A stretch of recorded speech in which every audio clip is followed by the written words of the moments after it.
नमस्कार.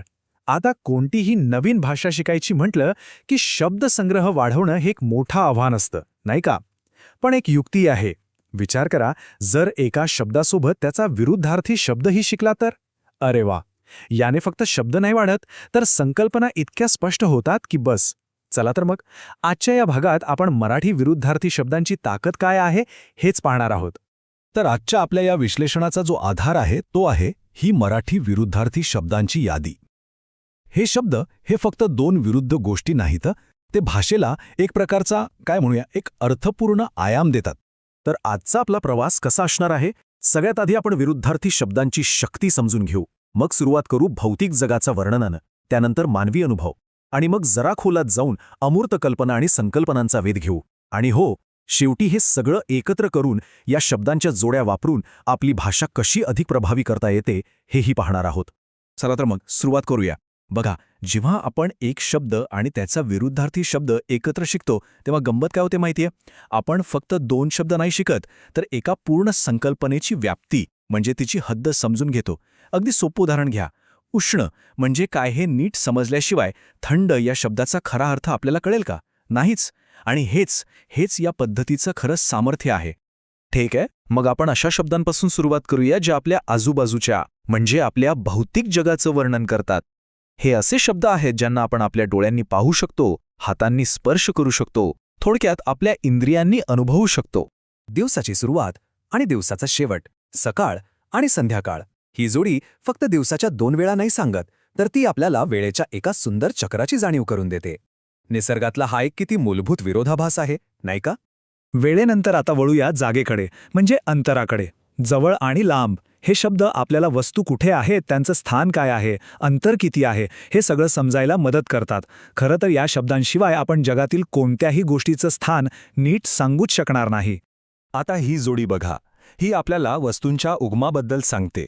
म्हणजे एखादी गोष्ट कृत्रिम आहे की नैसर्गिक, या एका प्रश्नातून आपल्याला मानवाने बनवलेल्या आणि निसर्गाने बनवलेल्या गोष्टींमधला फरक स्पष्ट होतो. आपल्या आजूबाजूच्या जगाला समजून घेण्यासाठी हे वर्गीकरण किती महत्त्वाचं आहे. या शब्दांची एक खास गोष्ट आहे, ती म्हणजे त्यांची लवचिकता. बघा, दाट जंगल असू शकतं किंवा दाट धुकंही असू शकतं. आणि त्याचप्रमाणे विरळ वस्ती असू शकते किंवा विरळ केसही असू शकतात. म्हणजे बघा, एकच जोडी किती वेगवेगळ्या संदर्भात वापरली जाऊ शकते. ओके, तर भौतिक जगातून आता आपण जरा आत येऊया, म्हणजे मानवी अनुभवांच्या जगात. हे शब्द आपल्या भावना, आपल्या कृती आणि आपली समाजातली स्थिती यांचं वर्णन करतात.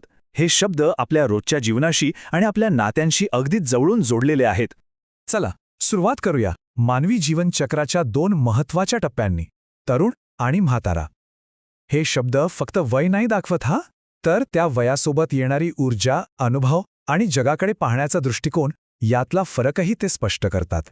आणि आता मानवी भावनांची दोन अत्यंत तीव्र टोकं, प्रेम आणि द्वेष. असं म्हटलं तर वावगं ठरणार नाही की या दोन भावनांभोवतीच मानवी नात्यांच्या आणि कथांच्या अख्ख्या जगाची उभारणी झालीय. या आपल्या अस्तित्वाचा एक अविभाज्य भाग आहेत. आता पाहूया सामाजिक संबंधांमधल्या दोन विरुद्ध बाजू, मित्र आणि शत्रू. हे शब्द आपल्या आयुष्यातल्या लोकांसोबतच्या नात्याची व्याख्याच करतात. मैत्री ही विश्वासावर टिकते, तर शत्रुत्व हे संघर्षावर आधारलेलं असतं. ही जोडी व्यक्तीच्या स्वभावाबद्दल आणि त्याच्या कामाच्या पद्धतीबद्दल सांगते.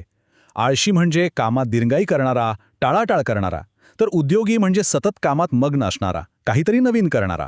या शब्दांमधून आपण व्यक्तीच्या व्यक्तिमत्वाचं किती सहज वर्णन करतो. चला, या विभागात आपण पाहिलेल्या काही महत्त्वाच्या शब्दांवर पुन्हा एकदा एक नजर टाकूया.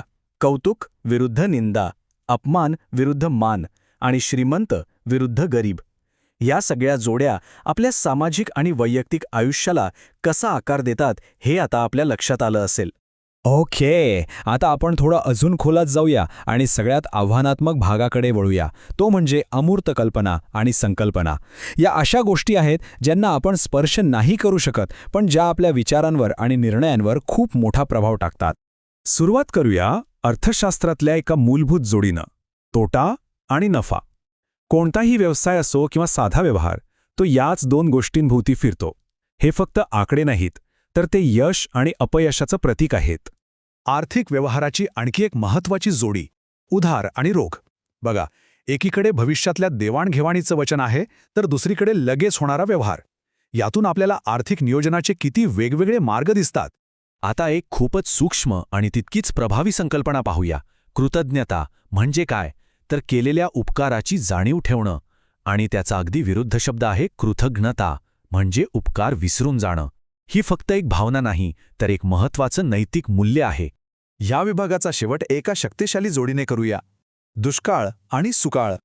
हे शब्द फक्त निसर्गातली पाण्याची कमतरता किंवा विपुलता नाही दाखवत, तर ते आर्थिक, सामाजिक किंवा अगदी वैचारिक क्षेत्रातली समृद्धी किंवा अभाव याचंही वर्णन करू शकतात.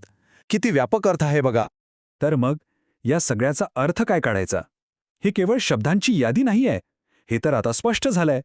विरुद्धार्थी शब्द शिकणं म्हणजे भाषेच्या अगदी मुळाशी जाणं आहे. हे आपल्याला अधिक प्रभावीपणे आणि अचूकपणे व्यक्त होण्यासाठी एक जबरदस्त साधन देतं. थोडक्यात सांगायचं झालं तर विरुद्धार्थी शब्दांमुळे काय होतं, तर एक, शब्दांचा अर्थ अधिक खोलवर समजतो. दुसरं, आपला शब्दसंग्रह खूप वेगाने वाढतो.